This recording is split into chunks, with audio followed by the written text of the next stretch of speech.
हिंदी कहानी इतिहास एवं साहित्य का जिज्ञासा समाधान। बहुत सारे विद्यार्थियों ने इसे हिंदी प्रेमी चैनल पर जिज्ञासा किया था कि स्नातक स्तर में बहुत सारे ऐसे प्रश्न होते हैं जिनके बारे में हम लोगों को ध्यान में नहीं आता है, उसका उत्तर कैसे लिखना, क्या लिखना। आइए हम सभी जानते हैं हिंदी की परिभाषा। हिंदी कहानी गद्य की वह विद्या है जिसकी कथा वस्तु संक्षिप्त होती है। कथात्मक रूप में उसमें किसी एक घटना, एक संवेदना या अनुभूति को इस प्रकार प्रस्तुत किया जाता है कि वह अपना समग्र प्रभाव छोड़ती है। और प्रायः जो विश्वविद्यालय स्तर से जो परीक्षाएं आयोजित की जाती है उसमें यह प्रश्न अवश्य पूछी जाती है लगभग कि हिंदी कहानी की परिभाषा। तो निश्चित रूप में यह तो संक्षेप रूप में है और YouTube पर बड़ा कड़ी बना करके डालने से बहुत लोगों को ज़्यादा समय देने का आदत नहीं होता है, तो इसलिए संक्षिप्त में बता रहा हूँ।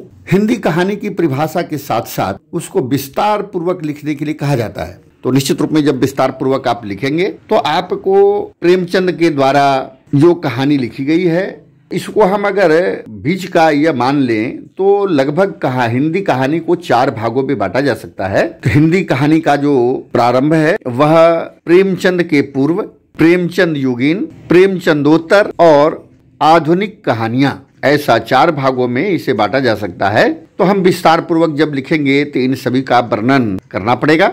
ऐसे ही इसका उद्भव यानी प्रारंभ कहाँ से हुआ, फिर उसका विकास कैसे कैसे विकास हुआ है, एक बैग तो यह विकसित स्वरूप नहीं आया है, और फिर इसका स्वरूप क्या है, कहानी का स्वरूप क्या होगा, क्या होना चाहिए, फिर कहानी की विशेषता क्या है। किसी भी कहानी की विशेषता अलग अलग प्रकार की होती है। हिंदी कहानी का उद्भव और विकास की यात्रा जो है उसका वर्णन करना, इसमें स्वतंत्रता के पूर्व का आ सकता है, स्वतंत्रता के पश्चात का आ सकता है। तो हिंदी कहानी की उद्भव और विकास का वर्णन निश्चित रूप में स्वतंत्रता के पूर्व का और स्वतंत्रता के पश्चात का भी हमको अध्ययन करना पड़ेगा। इसी तरह से आचार्य चतुर्सेन शास्त्री जी के द्वारा जो लिखित कहानियां हैं, चाहे हल्दी घाटी हो या अन्य कहानियां हो, उसका भी संक्षेप में वर्णन करने के लिए पढ़ना चाहिए।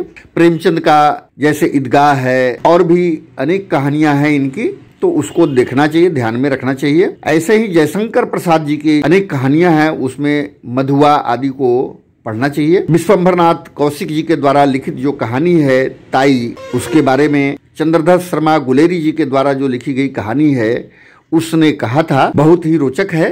तो निश्चित रूप से इन सभी कहानियों को अध्ययन करना चाहिए, और जब आप अध्ययन करेंगे तो इसका जो विकसित स्वरूप है उसको आप बखूबी आप अपने परीक्षा में लिख सकते हैं। तो आप जो तैयारी करेंगे तो इसी रूप में तैयारी करें कि पहले तो हिंदी कहानी की परिभाषा और इसके पश्चात कहानी का जो उद्भव है उसको, फिर कहानी का विकास और उसका स्वरूप। तो इसको जब जान जाएंगे कि भाई कहानी किस तरह का है, यह कहानी धार्मिक आस्था से संबंधित है, कोई पर्यटन स्थल से संबंधित है, कोई घटना से संबंधित है, कोई दुर्घटना से संबंधित है, किसी व्यक्ति पर आधारित है, किसी व्यक्ति का किसी घटना से आधारित है, तो ऐसे कहानी के बारे में जब जानेंगे और फिर उसको श्रेणीकरण 4 भागों में जो बांटी गई है उसको जब जानेंगे तो आप अपना जब लेखनी उठाएंगे तो परीक्षा प्रसाल में आपकी कलम रुकेगी नहीं, लगातार आप लिख सकेंगे।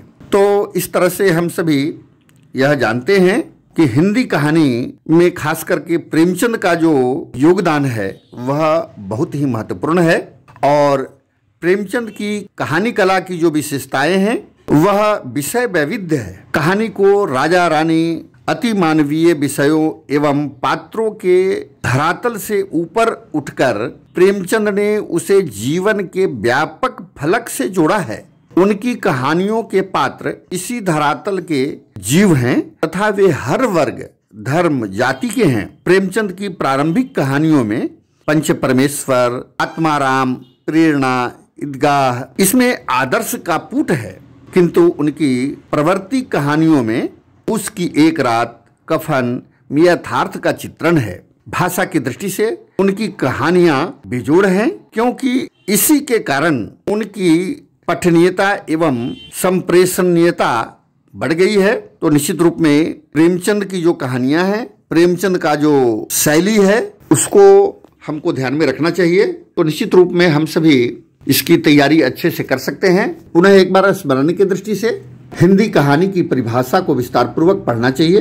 हिंदी कहानी का उद्भव पर हम कैसे प्रकाश डाल सकते हैं, हिंदी कहानी का विकास यात्रा को कैसे हम विस्तार पूर्वक लिख सकते हैं, हिंदी कहानी के स्वरूप पर हम कैसे प्रकाश डाल सकते हैं, हिंदी कहानी की विशेषता पर कैसे हम प्रकाश डाल सकते हैं, हिंदी कहानी का उद्भव और विकास का जो वर्णन है वह स्वतंत्रता के पूर्व का कैसे कर सकते हैं, हिंदी कहानी का उद्भव और विकास का वर्णन स्वतंत्रता के पश्चात कैसे हुआ है उसका विस्तार पूर्वक कैसे लिख सकते हैं। आचार्य चतुर्सेन शास्त्री के द्वारा लिखी गई हल्दी घाटी या अन्य कहानियों के बारे में कैसे हम संक्षेप में लिख सकते हैं, क्योंकि विस्तार पूर्वक वहां लिखने का टाइम आपके पास नहीं होगा। इसी तरह प्रेमचंद की जो कहानी है ईदगाह आदि, उसके बारे में उसका सार तत्व के रूप में संक्षेप में हम कैसे लिख सकते हैं। इसी तरह से जयशंकर प्रसाद के द्वारा लिखी गई मधुआ आदि कहानियों को भी संक्षेप में लिखना सीखिए।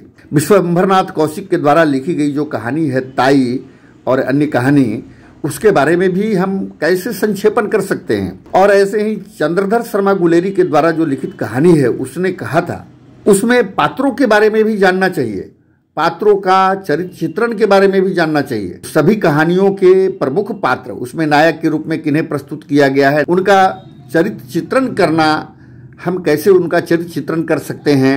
तो इस तरह से हिंदी कहानी के बारे में हम सभी तैयारी कर सकते हैं और निश्चित रूप में यह आपके लिए प्रेरणास्पद होगा।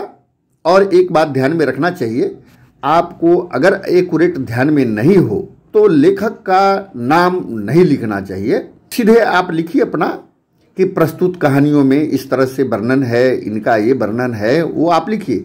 अगर जानते हैं तो पहले वहीं से शुरुआत करना चाहिए कि यह कहानी मुंशी प्रेमचंद के द्वारा लिखी गई है, इसकी ये विशेषता है, इसमें प्रमुख पात्र ये हैं, इनका ये चरित्र है।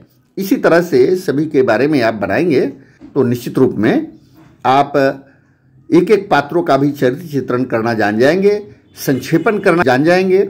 तो निश्चित रूप में आपको कोई भी किसी भी तरह का प्रश्न अगर विश्वविद्यालय के द्वारा पूछी जाती है तो आप उसको बखूबी वर्णन कर सकते हैं। इसी तरह की जानकारी के लिए आप हिंदी प्रेमी चैनल से जरूर जुड़े। अगर अभी तक आप हिंदी प्रेमी चैनल को सब्सक्राइब नहीं किए हैं तो कृपया हिंदी प्रेमी चैनल को सब्सक्राइब कर लें, ऑल का बेल स्पर्श करें ताकि प्रत्येक नोटिफिकेशन आपको प्राप्त हो। साथ ही लाइक करें, कमेंट करें ताकि आपको और अगर इससे संबंधित पाठ्य सामग्री चाहिए तो विस्तार पूर्वक मैं बना करके अगले कड़ी के रूप में डाल सकता हूं। तो आप निश्चित रूप में कमेंट भी करें, अच्छा लगे तो शेयर भी करें। हिंदी प्रेमी चैनल की तरफ से बहुत बहुत धन्यवाद, आभार।